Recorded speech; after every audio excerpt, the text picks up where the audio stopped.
السلام عليكم ورحمة الله وبركاته. أعوذ بالله من الشيطان الرجيم. بسم الله الرحمن الرحيم. أفلا ينظرون إلى الإبل كيف خلقت. صدق الله العظيم. கண்ணியத்திற்குரிய ஹாஜிகளே ஹாஜாக்களே, நம்ம போகக்கூடிய இந்த இடங்கள் அல்லாஹ்வை நினைவூட்டக்கூடியதாக இருக்கும்.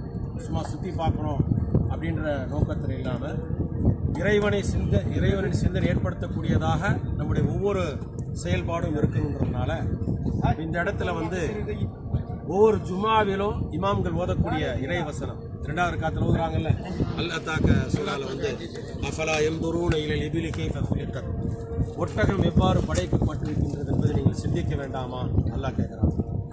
இப்போ அல்லாஹுடைய ஒவ்வொரு படைப்புமே அற்புதமானது, அத்தாட்சியானது.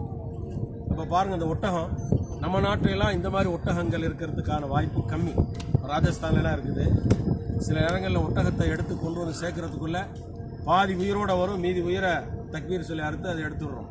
இங்கே அப்படி இல்லை, ஒட்டகங்கள் குடும்பத்தோடு இப்படி இருக்குது. இப்படி இந்த ஒட்டகத்தில் அப்படிப்பட்ட சிறப்பம்சம் இருக்குதுன்னு சொன்னால், இது பாலைவனத்தில் பயணம் செய்வதற்காக பயன்படுது.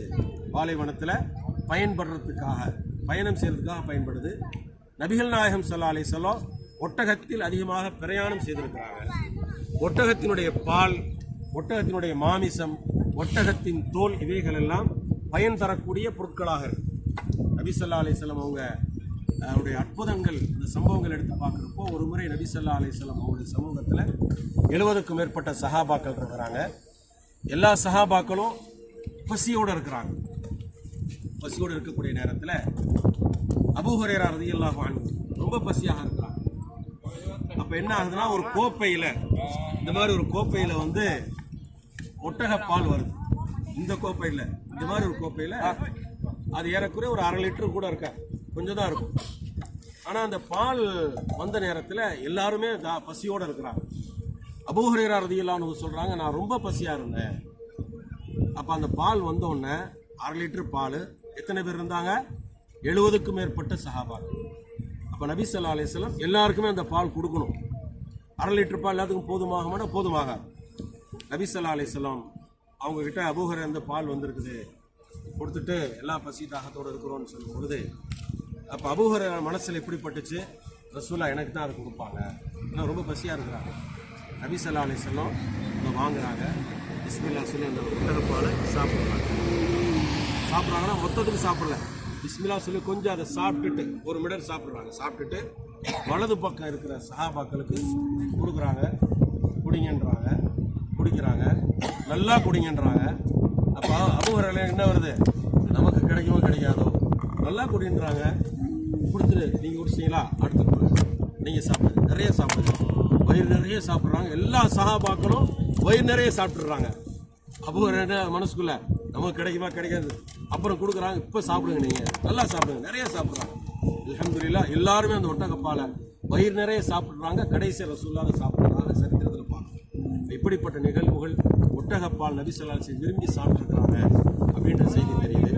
அதே மாதிரி இந்த குர்பானி ஈதுல் அல்ஹால கொடுக்குறாங்க. ஒட்டகம் 7 பேர் பங்கிட்ட ஒட்டக குர்பானி கொடுக்குறது. நபி ஸல்லல்லாஹு அலைஹி வஸல்லம் குடும்பத்தார்கள் சார்பில் ஒட்டகம் குர்பானி கொடுத்ததாக பார்க்குறோம்.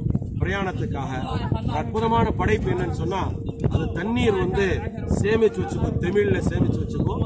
அதுக்கப்புறம் அது 1 வாரம் கூட தண்ணீர் குடிக்காமல் அது இருக்கக்கூடிய அற்புதமான படைப்பு. ஒட்டகம் மாமிசம், ஒட்டக பால்லாம் உடம்புல சூடு ஏற்படுத்தி உடம்புல இருக்கக்கூடிய எல்லா கொழுப்புகளையும் வெளியாக்கும். அப்படிப்பட்ட நிலையில் இருக்கக்கூடியது தான் இந்த ஒட்டகம் என்பது. அப்படிப்பட்ட ஒட்டகத்தை நம்ம பார்க்க வந்திருக்கிறோம். அல்லாஹ்வுடைய சிந்தனை ஏற்படுத்தும் சிந்தனையோடு இந்த ஒட்டகத்தை நம்ம பார்க்குறோம். அதை கூட கொஞ்ச நேரம் பழகிறோம். பொதுவாக எந்த ஒரு உயிரினத்தில் பழகிறோமோ, இந்த உயிரினத்தில் பழகும் பொழுது மனசுல நமக்கு ஒரு இரக்க மனப்பார் பார்த்தீங்கன்னா இறக்கம் வரும். ஆடுகளை மேய்த்தார்கள். மூசா அலைஹிஸ்ஸலாத்திலிருந்து நபி ஸல்லல்லாஹு அலைஹி வஸல்லம் வரைக்கும் நபிமார்கள் நிறைய பேர் ஆடு மேய்ச்சிருக்கிறாங்க. காரணம் இரக்க மனப்பான்மை, ஒரு சாந்தமான ஒரு குணம் ஏற்படுது.